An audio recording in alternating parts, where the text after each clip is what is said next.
신기술의 등장과 발전으로 우리 사회 대격변을 예고하고 있는 4차 산업혁명 시대.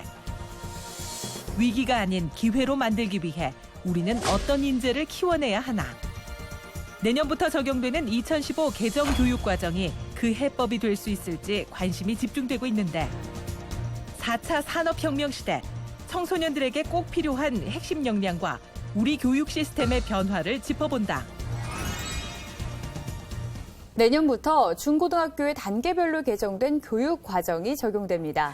이른바 창의 융합형 인재를 양성하겠다는 목표인데요. 이에 맞춰 교과 과정이 어떻게 바뀌는 건지 남부호 교육부 교육과정 정책관과 살펴보겠습니다. 안녕하세요. 네, 안녕하세요. 예, 4차 산업혁명 시대를 맞아서 그에 맞는 지적 인프라가 필요하다, 뭐 이런 이야기가 있는데요. 네. 우리 교육 과정은 어떤 변화를 맞이하고 있습니까? 네, 지금 전 세계가 지금 4차 산업혁명에 대한 그런 인재 양성을 위해서 전력을 다하고 있습니다. 사실 뭐 클라우드 슈밥이라는 분이 우리가 원하든 원하지 않던 산업사에 맞는 그런 쓰나미 같은 산업사의 기술이 밀려올 것이다라고 이야기를 했고요. 앞으로 직업 60% 이상 없어질 것이다라고 예언을 했습니다. 그래서 우리는 실질적으로 거기에 걸맞는 인재를 기르지 않으면 국가 경쟁이 없다는 그런 것들에 대한 것들을 갖고 있기 때문에 우리 교육부는 그걸 예측해서 2013년도부터 창의융합형 인재를 대비한 교육과정 개정을 해왔습니다. 그래서 2015년도 9월 23일 날 개정 교육과정 확정 고시했고요. 예? 저희들이 확정 고시한 그 기본적인 모토는 창의융합형 인재입니다. 그래서 아이들이 이제 단편적인 지식을 원하는 게 아니라 아이들이 사회 기술에 대한 건 모든 것들을 융합적으로 할 수 있는, 그러니까 인문학적 상상력, 과학기술의 창조력을 갖춘 그런 인재에다가 새로운 지식을 활용해서 새로운 가치를 만들어낼 수 있는 인재, 이런 인재가 모토로 2015 개정 교육과정이 만들어졌습니다. 네, 그렇군요. 2015 개정 교육과정이 적용되면 학교 현장에서 뭐가 달라지나요? 네, 실질적으로 이제 우리가 기본적으로 학교 현장에서는 교사의 지식 위주 그런 것들을 전달하는 그런 교육이 사실 이루어져 왔습니다. 네. 그러니까 교사의 이제 강의식 그런 교육이 이루어져 왔는데 실질적으로 2015 개정 교육과정이 바뀌게 되면 개정보다 더더욱 중요한 것은 교실 수업 개선에 있습니다. 그러니까 교사들이 이제는 학생들을 위해서 이제 토익 수업, 토론 수업 또는 실험 수업, 그다음에 실습 수업, 그다음에 프로젝트 학습, 뭐 플립 러닝, 뭐 여러 가지 학습법이 도입을 해서 아이들의 꿈과 끼를 키울 수 있는 그런 교육으로 아마 이루어지지 않을까 그렇게 좀 생각하고 있고요. 실질적으로 그렇게 하려면 교사분도 이제 많이 바뀌어야 될 부분이 이제 있습니다. 그래서 이전까지는 이제 아이들에게 문제풀이식, 정답 찾기식 교육을 해왔기 때문에 아이들이 질문 없는 교실이었습니다. 그런데 향후는 아이들이 질문이 있어서 아이들이 잠재력과 꿈과 끼를 찾을 수 있는 그런 교육으로 교실의 현장은 분명히 바뀔 거라고 저희들은 생각하고 있습니다. 예, 이 부분도 추가적으로 여쭤보고 싶은데 중요한 것 같은데 고등학교 문과, 이과 구분 없이 통합 교육 과정이 실시된다고요? 네네. 설명 좀 해주시죠. 네, 실질적으로 지금 현재도 문과, 이과 구분은 없습니다. 그런데 대학 수학능력 시험에서 문과, 이과를 이제 구분을 하다 보니까 학교 현장이 문과, 이과로 구분을 해서 그렇게 이제 편협적인 그런 교육을 하게 됐습니다. 그런데 2015 개정 교육과정에서는 이제 그런 것들 실질적으로 전 세계가 융합적인 교육을 원하고 있는데 우리는 너무 단편적인 지식만 가리켜서 나중에 어른으로 성장해서 그 교육을 합칠 수 있는 융합 교육이 안 되는 겁니다. 그래서 세계적인 인재를 기를 수 없기 때문에 우리 이제 고등학교 단계에서 그 인문학적인 그런 어떤 사회 교과라든가 그다음에 창의력을 키울 수 있는 과학 교과들을 공통 교과로서 배워서 그런 내용들을 서로 융합해서 새로운 아이디어를 창출할 수 있는 그런 인재를 길러보자 해서 이제는 앞으로 대학 수학 능력이나 모든 시험에서도 이렇게 통합적인 과정을 아마 시험을 보게 될 거고 그런 것들을 올해 17년도 이제 중반기나 하반기에 발표할 걸로 지금 예상하고 있습니다. 예, 알겠습니다. 그리고 2015 개정 교육과정에서 처음으로 핵심 역량을 제시했는데요. 구체적으로 어떤 걸 의미하는 건가요? 그렇습니다. 지금 전 세계가 지금 역량 있는 인재를 기르기 위해서 굉장히 관심이 많습니다. 그래서 이제 우리가 역량하면 사실 똑똑한 인재하고는 좀 다릅니다. 역량이라고 하면 어떤 문제를 던져줬을 때 지식들을 활용해서 그거를 해결할 수 있는 능력. 이런 사람을 우리 역량이라고 하고요. 우리가 이전까지 교육은 똑똑한 인재를 길러왔습니다. 머릿속에 많은 지식을 넣어서 얼마나 정확한 지식을 소유하고 있느냐가 굉장히 중요했었거든요. 그러니까 어떤 질문을 던져도 아이들이 대답을 상당히 잘합니다. 그런데 어떤 문제가 봉착됐을 때 그거를 해결할 수 있는 과정들이 없기 때문에 정답 찾는 교육은 잘하지만 과정 중심의 교육이 안 돼서 새로운 생각을 못하는 그런 교육을 해와서 저희들이 이제 역량을 지금 이제 사실 굉장히 강조를 했고요. 그래서 거기 대표적인 게 이제 자기 관리 역량, 그다음에 지식 정보 처리 역량, 그다음에 창의적인 사고 역량, 그다음에 심리적인 역량. 그리고 의사소통 역량, 그리고 공감력을 가진 그런 6가지를 설정을 해서 아이들이 미래 사회를 살아나가는 데 있어서 그 자기가 주도적으로 살 수 있고 어떤 사회가 되더라도 적응할 수 있는 그런 역량 있는 사람을 길러내는 것이 전 세계적인 모토고 우리도 그런 쪽으로 2001 개정 교육과정이 만들어졌습니다. 네, 역량 있는 인재라는 게 꼭 성적이 높은 그런 학생들을 의미하는 게 아니라는 말씀 해주셨는데요. 네. 이렇게 고등학교에서 문과, 이과 구분이 네. 없어지게 되면 네. 대학 진학을 위해서 우리가 공부했던 문과, 이과 그런 교육도 사라지게 되는 건가요? 그렇습니다. 그러니까 실질적으로 이제 학교 현장에서 이제 문과, 이과를 이제 구분을 해놓으니까 문과 아이들은 전혀 과학 과목을 그리고 이제 이과 아이들은 사회 과목을 듣지 않고 그렇죠. 졸업을 하는 것이 되고요. 그러다 보니까 실질적으로 이과 아이들은 세계가 원하는 인재는 실질적으로 어떤 제품을 아무리 잘 만들어도 그 제품의 사람의 마음을 훔치지 못하면 사실은 제품이 팔릴 수 없거든요. 옛날에 기술적인 사고가 굉장히 중요했고 그래서 굉장히 기술이 발달해 왔습니다. 그런데 앞으로 4차 산업에 맞는 그런 융합형 인재는 실제로 아무리 좋은 제품을 만들어도 그거를 사람의 마음으로 움직이지 못하면 제품이 팔리지 않는다는 거에 대한 초점이 있습니다. 그러다 보니까 사람의 마음으로 움직이고 사람을 읽을 수 있고 사람의 사고를 생각할 수 있는 그런 감성 능력이 필요해서 인문학과 이 과학기술력이 합쳐서 이루어지는 교육을 학교 현장에서 이루어져야 된다고 저는 생각하고 있습니다. 그러니까 개발자라고 하더라도 인문학적인 소양을 갖추고 있어야지 더 제대로 된 제품을 개발할 수 있다. 그런 말씀해 주셨는데요. 그렇죠. 상당히 중요한데 옛날에 이제 공대 가려면 이과를 선택하고 인문대 가려면 문과를 선택했잖아요. 그러면 이제 학생들은 자신의 진로를 선택할 때 그 과목들을 어떻게 선택하게 되나요? 네, 이제 실질적으로 개정 교육 과정의 가장 포인트는 초, 중고에서 고등학교에 있습니다. 우리가 아이들을 이전까지 어떤 고정된 틀에 정해놓고 그 틀 안에 모든 아이를 몰아놨기 때문에 아이들이 창의성이 없어지는 교육을 해왔던 건 사실이죠. 그래서 이제 저희들이 이제 기본적으로 고등학교 단계에서 1학년 때에는 공통 과목을 배우게 되고 공통 과목이라고 하면 기본적으로 아이들이 알아야 될 교육. 그래서 이제 우리가 지금 거기에 하면은 국영수와 한국사 그리고 통합사회 통합과학.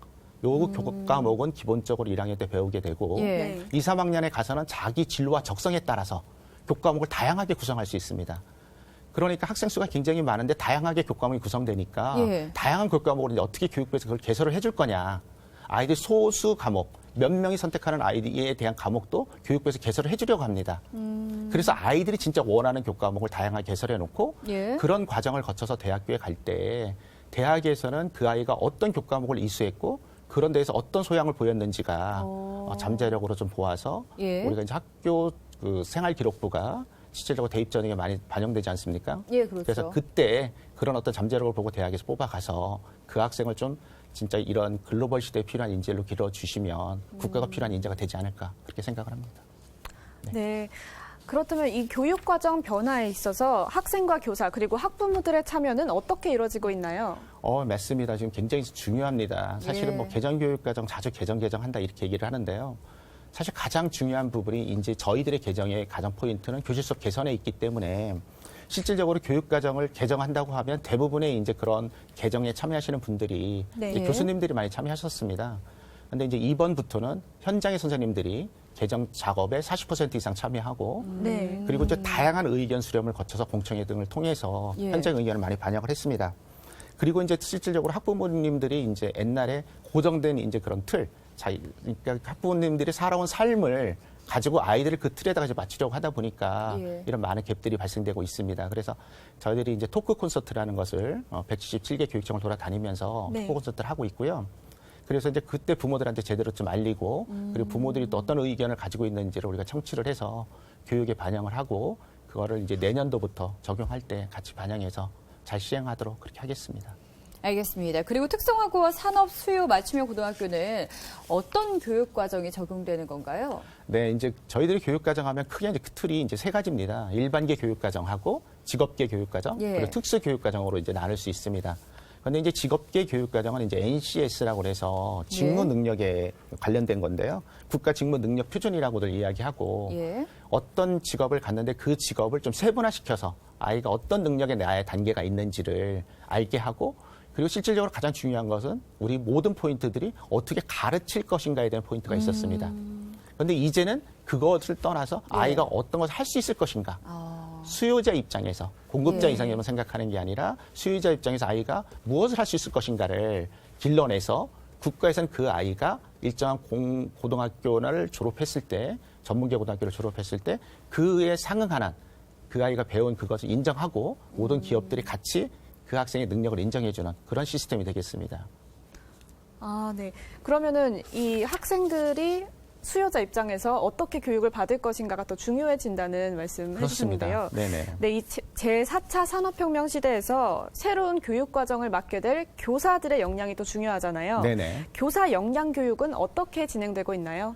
네, 지금 말씀 주신 것처럼 진짜 중요한 2001년 개정 교육과정 그리고 4차 산업혁명 이 시대에 가장 중요한 부분은 바로 교원이십니다. 네. 왜냐하면 교사분들이 어떻게 교육과정을 구성하고 학생들을 어떻게 이끌어가냐가 앞으로 향후 우리나라의 인재를 어떻게 기르느냐하고 같은 맥락에 있습니다. 그렇죠. 네, 그래서 이제 저희들은 교사가 일단 바뀌어야 될 것 같고요.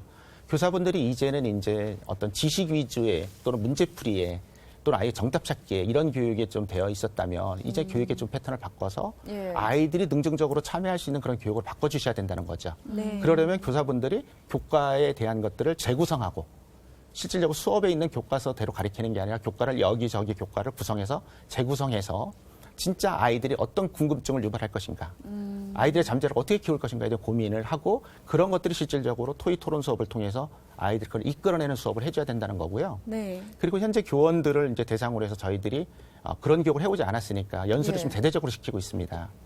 그리고 이제 그런 연수를 통해서도 이루어지기도 하지만 또 교사들 자발적으로 이루어지는 그런 교사 공동체가 있습니다. 동아리가 네. 있고.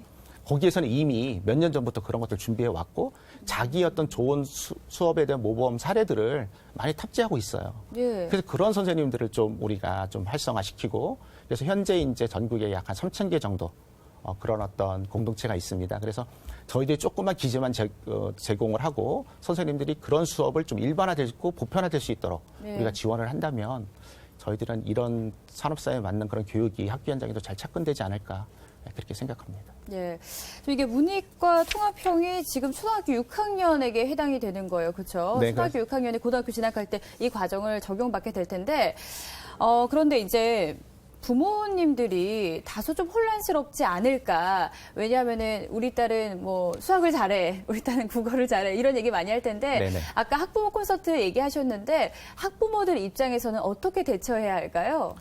진짜 말씀 잘 주셨고요. 저 진짜 중요한 게 학부형님들의 생각이십니다. 예. 그런데 이제 우리 학부형님들은 이제 당신이 살아오실 때 그런 삶은 이제 굉장히 어려웠던 삶이고요. 예. 또 그런 어떤 많은 지식들을 머릿속에 담고서 똑똑한 인재를 길렀던 그런 예. 산업사회 수요에 맞는 그런 교육을 이제 해왔던 거예요.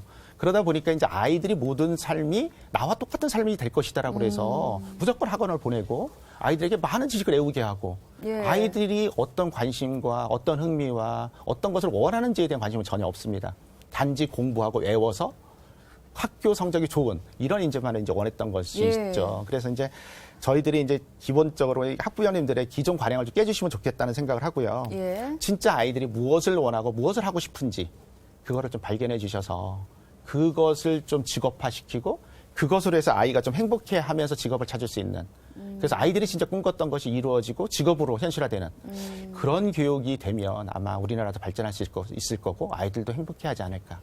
그렇게 하려면 학부형님도 좀 변해 주십사 좀 부탁드리고 싶습니다. 너무 좋은 말씀이신 것 같습니다. 그리고 4차 산업혁명 시대를 맞아서 소프트웨어 교육의 중요성도 이제 좀 언급이 되고 있는데요. 네네.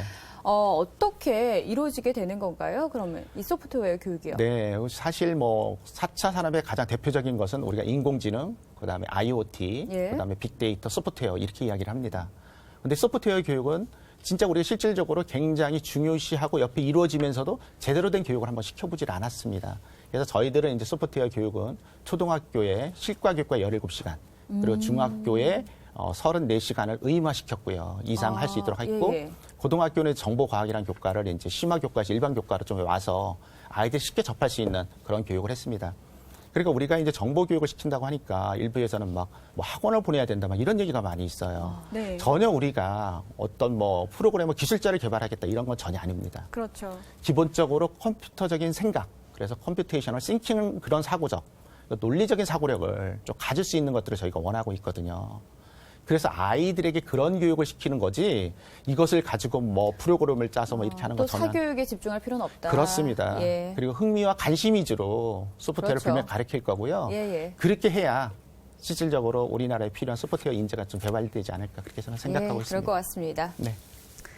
네, 그리고 이 새로운 교육 과정을 안착시키기 위해서 후속 조치가 필요할 것 같은데요. 어떤 조치가 있을까요? 네, 2005 개정 교육과정은 사실은 개정 하나만 있다고 되는 건 아니거든요. 그렇죠. 그렇게 되려면 가장 중요한 게 교원 연수가 있어야 되고요.